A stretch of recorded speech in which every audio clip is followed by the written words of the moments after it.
अच्छा, this is another example of nested for loop.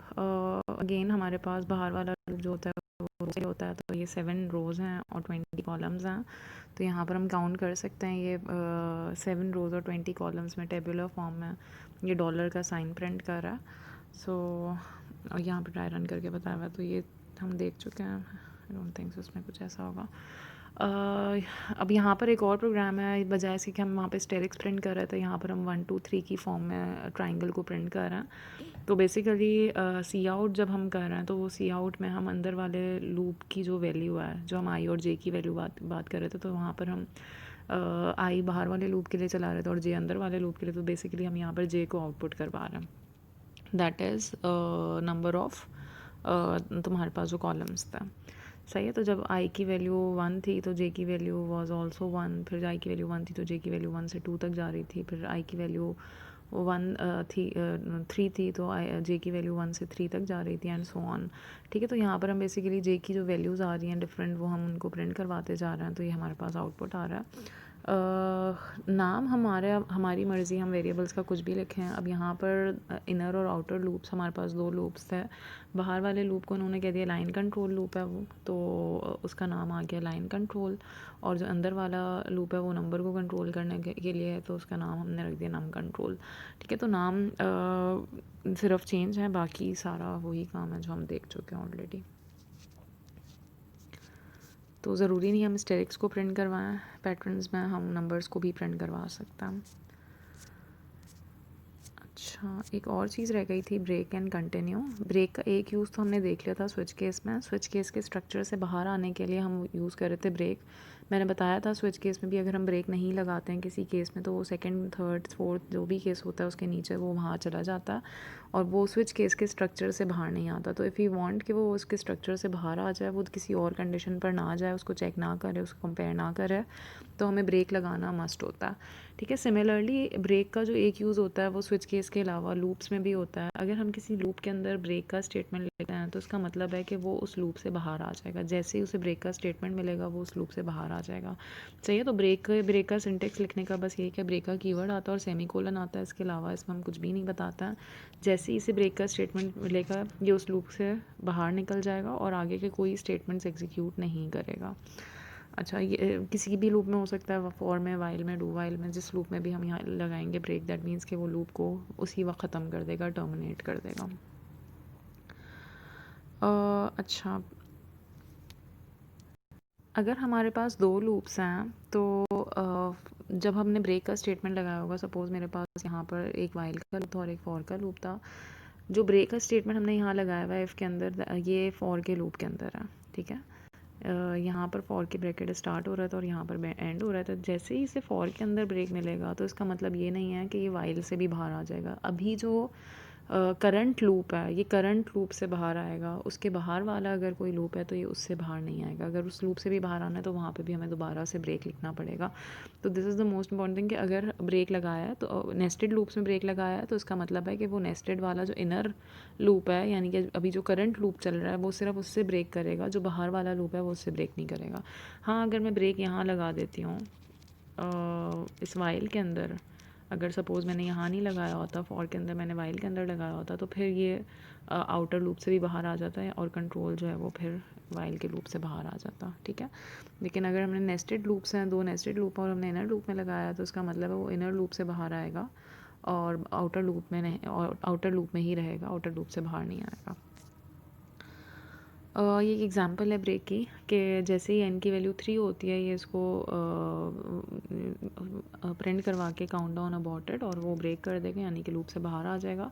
तो basically हमारा लूप जो है वो 10 से लेकर 0 तक जा रहा है। 0 तक तो नहीं जा रहा, 0 से ग्रेटर देन है, दैट मीन्स 1 तक जा रहा है। तो 10 से लेकर 1 तक जा रहा है।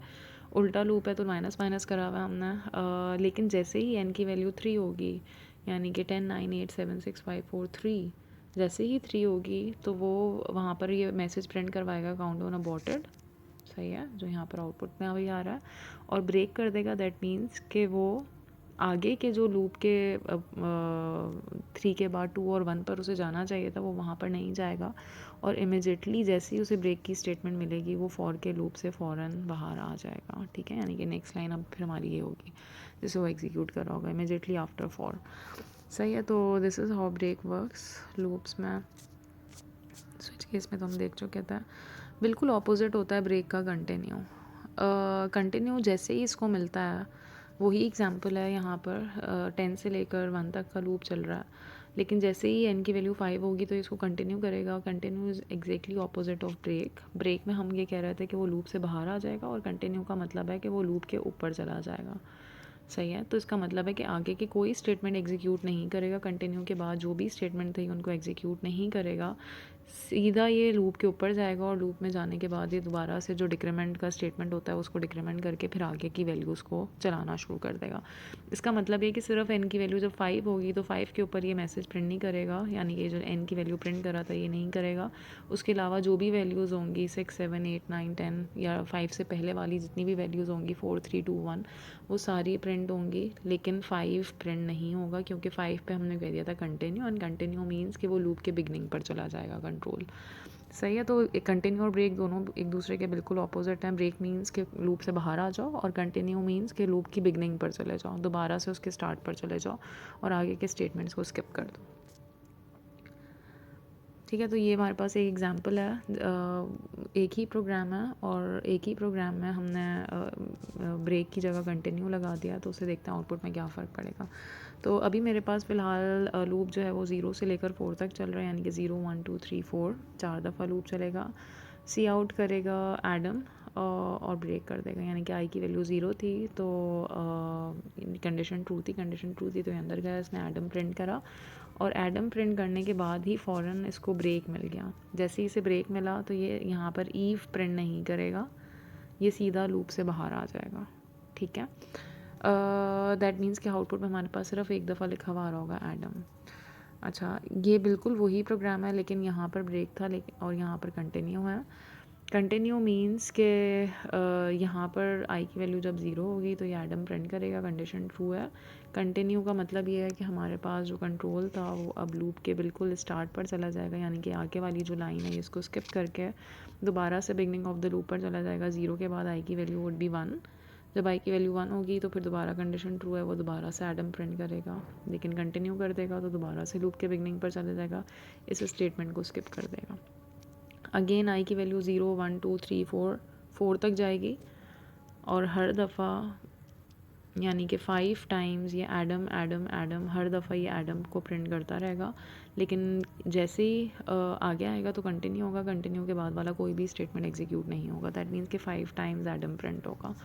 और जबकि हमने ऊपर वाला जो प्रोग्राम देखा था वहाँ पे वही यही सेम प्रोग्राम था, लेकिन वहाँ ब्रेक था कंटिन्यू की जगह, तो वहाँ पर एक दफ़ा एडम प्रिंट हो रहा था। सही है। यहाँ पर नज़र भी आ रहा आउटपुट। सही है। ये वही आउटपुट है जो हमने डिस्कस करा अभी। इसका आउटपुट होगा 5 टाइम्स एडम और इसका आउटपुट होगा 1 टाइम्स। एक और एग्जांपल है जिसमें ब्रेक और कंटिन्यू को यूज़ किया हुआ है। While 1 is an infinite loop. यहाँ पे मैंने कोई कंडीशन चेक नहीं करवाई है, एम्प्टी लूप है, तो ये लूप फॉर एवर चलता रहेगा। 1 का मतलब ट्रू होता है तो ये हमेशा ट्रू रहेगा, और जब ट्रू रहेगी कंडीशन तो उसका मतलब है ये loop on and on and on चलता रहेगा। अगर हम कभी भी इस तरह का लूप लगाते हैं, यानी कि हमें नहीं पता कि हमें किस कंडीशन पर लूप को चलाना है, तो हम उसको एम्प्टी छोड़ सकते हैं। इस तरह हम कर सकते हैं वाइल ट्रू या वाइल 1, और ये लूप हमेशा चलता रहेगा, इनफाइनाइट चलता रहेगा। अब मैंने क्योंकि कहा था कोई ना कोई स्टॉपिंग क्राइटेरिया होना चाहिए, तो this is the stopping criteria. Input हमारे पास अगर -1 आ जाता है, जैसे ही इनपुट -1 होगा तो वो ब्रेक कर देगा। ब्रेक का मतलब है कि वो लूप से बाहर आ जाएगा। अगर हम ये स्टेटमेंट भी नहीं लिखते हैं, इसका मतलब है कि कोई तरीका नहीं है हमारे पास लूप से बाहर आने के लिए। सही है। तो अगर हमें कोई स्टॉपिंग क्राइटेरिया इस तरह से डिफ़ाइन करना पड़ता है कि हम 2 कंडीशंस पे लूप चलाना चाह रहे हैं, अगर 0 है तो ये करो, अगर -1 है तो ये करो, अदरवाइज़ ये करो। तो हमारे पास बेसिकली 3 अलग अलग कंडीशंस हैं, तो वहाँ पर फिर हम ब्रेक को यूज़ कर सकते हैं।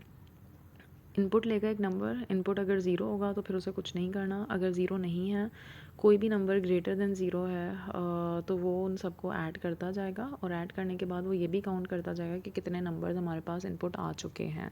सही। तो इस तरह का हमने प्रोग्राम पहले भी देखा था ऊपर, लेकिन वहाँ पर हमारे पास इस तरह से ऑप्शंस नहीं था। अब यहाँ पर हमने 2 ऑप्शंस रखे हैं। अगर इनपुट 0 है तो फिर उसे कुछ नहीं करना, उसे सम भी नहीं करना, काउंट भी नहीं करना, वो कंटिन्यू करके दोबारा से लूप के बिगनिंग पर चला जाएगा। सही है। लेकिन अगर मेरे पास इनपुट में आ जाता है -1, हो सकता है -1 हमने रखा हुआ फॉर स्टॉपिंग द लूप, कि वो जैसे यूज़र माइनस में कोई नंबर प्रिंट -1 प्रिंट कर देता है, प्रेस कर देता है, तो इसका मतलब है कि उसे लूप से बाहर आना है। तो वो उसी वक्त एवरेज कैलकुलेट करेगा, जो भी उसने सम लिया था उसको डिवाइड बाय काउंट कर देगा और उसी वक्त लूप से बाहर आ जाएगा, यानी कि हमारे पास कंट्रोल जो है वो यहाँ पर आ जाएगा at the end of the loop. तो ये भी एक प्रोग्राम था जो ब्रेक और कंटिन्यू को डेमोन्स्ट्रेट करने के लिए था। Then this is also another program with continue and without continue statement। तो अगर मेरे पास इस तरह का कोई स्टेटमेंट आता है, हमने एक नंबर इनपुट लिया है, इनपुट लेने के बाद अगर हम देख रहे हैं वो नंबर ज़ीरो है तो वो उसको कंटिन्यू कर देगा, अदरवाइज़ वो सम करेगा और काउंट करेगा। वही जो ऊपर हमने देखा था वही सारी चीज़ें हैं। अभी हमने क्योंकि फंक्शंस नहीं कर रहे हैं तो मैं इसके ऊपर नहीं जाऊँगी कि रिटर्न क्या कर रहा है और ये फंक्शन क्या कर रहा है। फ़िलहाल हम सिर्फ इस लूप को देखते हैं जिसमें कंटिन्यू हो रहा है। अगर नंबर ज़ीरो है तो वो कंटिन्यू करेगा, यानी कि वो कोई काम आगे नहीं करेगा, आगे कोई स्टेटमेंट्स एग्जीक्यूट नहीं करेगा, वो सिंपल लूप के ऊपर चला जाएगा। सही है। अदरवाइज़ वो जो है सम करता रहेगा और काउंट करता रहेगा। विदाउट कंटिन्यू ये वही सेम प्रोग्राम है,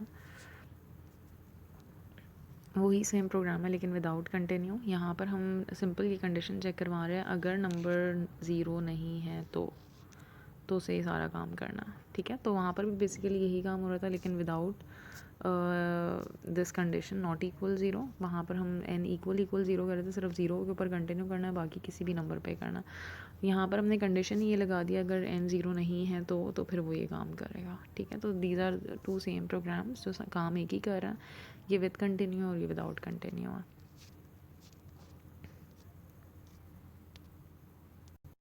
अच्छा, ये नेक्स्ट क्लास का तुम लोगों का टास्क है।